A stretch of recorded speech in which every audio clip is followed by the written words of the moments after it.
Quels sont les enjeux et les obligations que posent les pathologies qui touchent le cerveau? Bien, le problème, c'est quand vous additionnez ces 5 pathologies et puis celles que nous nous sommes associées depuis, parce que nous ont rejoint dans la fédération les maladies orphelines, que nous avons tenu bien entendu à prendre en considération pour des raisons évidentes, mais aussi l'atrophie, les accidents vasculaires cérébraux qui touchent près d'1 million de personnes, les 5 pathologies de base en touchant elles 1,5 million. Quand on regarde ces chiffres, on arrive au total actuellement à près de 3 millions de malades concernés par les activités de la Fédération pour la recherche sur le cerveau. Et si, comme nous le pensons, d'autres associations vont nous rejoindre sur d'autres pathologies du cerveau, nous arriverons bientôt à beaucoup plus de 3 millions. Ce qui veut dire que près d'un Français sur 10 est touché directement dans sa vie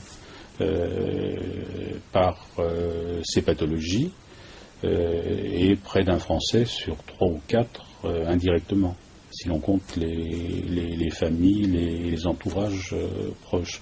Donc tout ceci veut dire que la Fédération pour la recherche sur le cerveau concerne désormais une partie de la population qui est importante et qui d'ailleurs va croître en fonction de l'allongement de la durée de la vie qui provoque l'accroissement d'un certain nombre de ces pathologies, notamment des pathologies neurodégénératives, comme la maladie d'Alzheimer.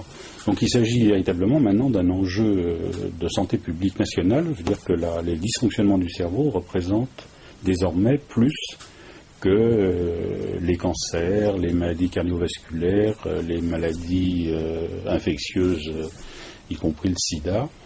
Et de toute évidence, les pouvoirs publics et le grand public lui-même n'en sont pas absolument conscients. Donc notre rôle sera aussi de faire en sorte que les pouvoirs publics tiennent compte de cet enjeu de santé dans leur façon de distribuer les crédits de recherche, les crédits d'appui aux malades et à leurs entourages.